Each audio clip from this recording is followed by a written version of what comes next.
ముందుగా అందరికీ నమస్తే, అస్సలాము అలైకుం, వందనాలు. ఈరోజు గుంటూరు తూర్పు నియోజకవర్గంలో ఏ వీడియో ఏం హల్చల్ అవుతుందో మీ అందరికీ తెలుసు. దాని గురించి ఒక క్లారిటీ ఇద్దామని చెప్పి ఈరోజు మీడియా ముందుకు రావడం జరిగింది. ఇదేదో వైఎస్ఆర్సీపీ వాళ్ళు క్రియేట్ చేశారు, వైఎస్ఆర్సీపీ వాళ్ళు ఇది చేస్తున్నారు అని చెప్తున్నారు వీళ్ళంతా. మేము ఒకటే చెప్తున్నాం, ఎక్కడి నుంచి వచ్చినాయి ఈ వీడియోస్, ఎవరు చేశారు, ఎందుకు చేశారు? అసలు నిజం చెప్తే ఇది ఏఐ వీడియో అంటున్నారు. ఏఐకి ఒక కంటెంట్ ఇస్తే కంటెంట్ ద్వారా చేసిద్ది, అంతే తప్ప మేమేమి నజీర్ అహ్మద్ గారు ఫోన్ తీసుకోను, లేకపోతే నజీర్ అహ్మద్ గారి దగ్గర స్పై పెట్టో ఆయన దగ్గర నుంచి తీసుకున్న వీడియో కాదు. అలాగే లేకపోతే స్థానికంగా ఎవరికి ఆ అమ్మాయి ఉందో, అమ్మాయి పేరు డిస్క్లోజ్ చేయం, కానీ ఎవరు లేడీ ఉన్నారో ఆ లేడీ దగ్గర నుంచి మేమేమి వీడియో క్లిప్స్ తీసుకోలేదు. అసలు ఆ అమ్మాయి ట్రైన్లో ఉన్న వీడియోస్ మా దగ్గరికి ఎందుకు వస్తాయి? ఇది నాకు ఒకటి అర్థం కాదు. ఏదైనా రేపు ఎల్లుండిలో ఏమైనా ఎలక్షన్స్ ఉన్నాయా?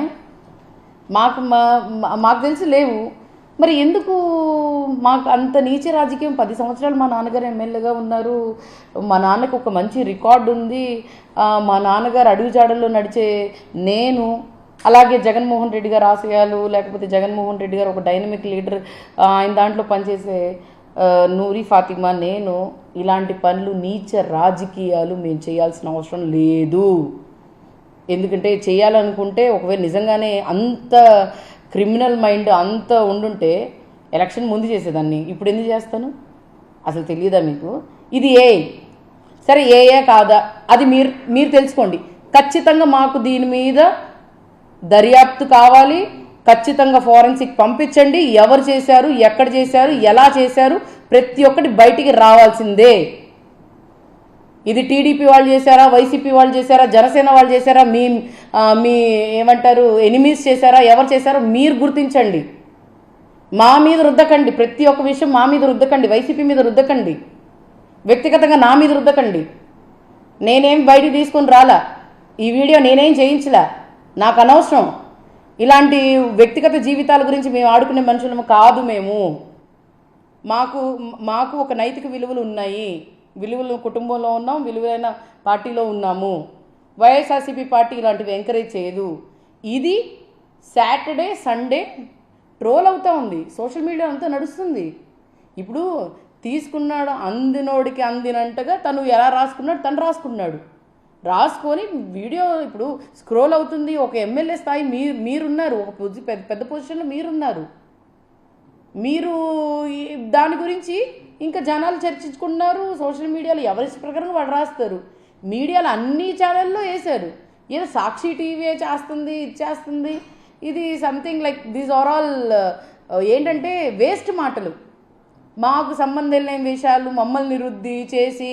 నేను ఎస్పీ గారిని, సార్ మేము రిక్వెస్ట్ చేస్తున్నాం sir, from YSRCP will give grievance tomorrow, మేము ఒక రిప్రజెంటేషన్ ఇస్తాం, దీని మీద విచారణ జరగాల్సిందే. ఇది ఏ వీడియోనా, లేకపోతే మార్ఫింగ్ వీడియోనా, లేకపోతే ఏ వీడియో అనేది మీరు బయటికి తీసుకొని వచ్చి మాకు కూడా క్లారిటీ ఇవ్వండి సార్. ఎందుకంటే మేము ఇలాంటివి చెయ్యము, ఎవరున్నా కూడా ఆవిడది తొందరగా, ఎందుకంటే ఈ ప్రభుత్వం మీదే కాబట్టి ఎంత తొందరగా అయితే అంత తొందరగా బయటికి రావాలి అని మేము కూడా కోరుకుంటున్నాం. అలాగే ఏదేదో మాట్లాడుతూ ఉన్నారు, ఏదో ఇష్టప్రకారంగా మాట్లాడుతున్నారు. జాగ్రత్త, ఏందో మీరు చెప్పినంత మాత్రాన, మీరు చెప్పారని చెప్పి ఊరుకుంటున్నామని చెప్పి మాట్లాడితే మాత్రం చర్యలు మాత్రం బాగోవు ఒక్కొక్కళ్ళకి. ఎందుకంటే మీరు గత 5 సంవత్సరాలు మీకు మా నాన్నగారు ఇక్కడ ఉన్న వాళ్ళు ఎవరు మాట్లాడుతున్నా కూడా ఎవరికి అన్యాయం చేయలేదు, అన్యాయం చేసే కుటుంబం కూడా కాదు మాది. మీరేదో గంజాయి గింజాయి ఎవరయ్యా పెంచుతుంది, మీరు కొన్నారా, మీకు తెలుసా?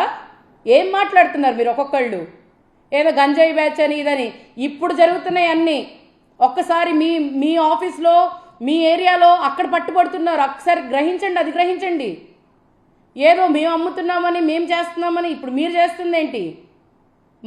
మావి అలాంటివి ఏమి మేము చెయ్యము. మేము ఒకవేళ కొన్ని ప్రూఫ్స్ మా దగ్గర కూడా ఉన్నాయి, ఎందుకు పెట్టట్లేదు అనేది ఒక గుర్తుపెట్టుకోండి. మా దగ్గరకు ఇప్పుడు కూడా ఇంకా చాలా ఉన్నాయి. కానీ ఏంటంటే ఒక కుటుంబం బజార్ మీద పడిద్దని ఆలోచనతోనే ఆగున్నాం మేము.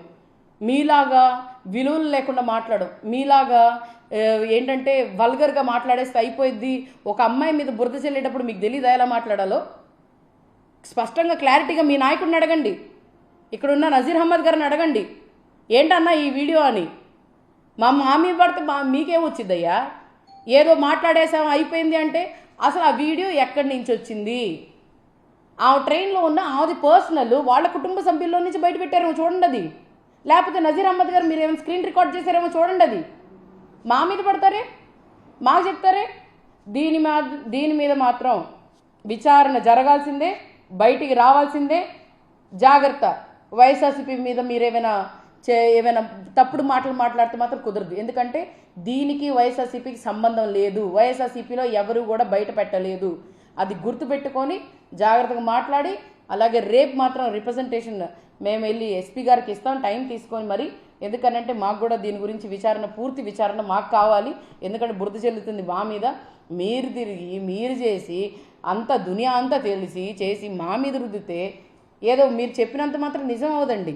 మీరు చెప్పినంత మాత్రం నిజం అబద్ధమో నిజం అది మీకు తెలియాలి వ్యక్తిగతంగా. అది బయటికి రాకముందు మీరు మాట్లాడుకోవాలి తప్ప బయటికి వచ్చిన తర్వాత అది సోషల్. ఇప్పుడు ఒక్కసారి బయటికి వచ్చిన తర్వాత మీరు ఒక పొలిటికల్ దీంట్లో ఉన్నారు, ఒక పబ్లిక్ ఫిగర్. మీరు పబ్లిక్ ఫిగర్ గురించి 10 మంది 10 రకాలుగా మాట్లాడుకుంటారు. నేను చెప్తున్నాను, ఇప్పుడు కూడా చెప్తున్నా, నేను ధైర్యంగా ప్రజా సమస్యల గురించి మాట్లాడతా కానీ వ్యక్తిగతం గురించి ఎప్పుడు మాట్లాడను.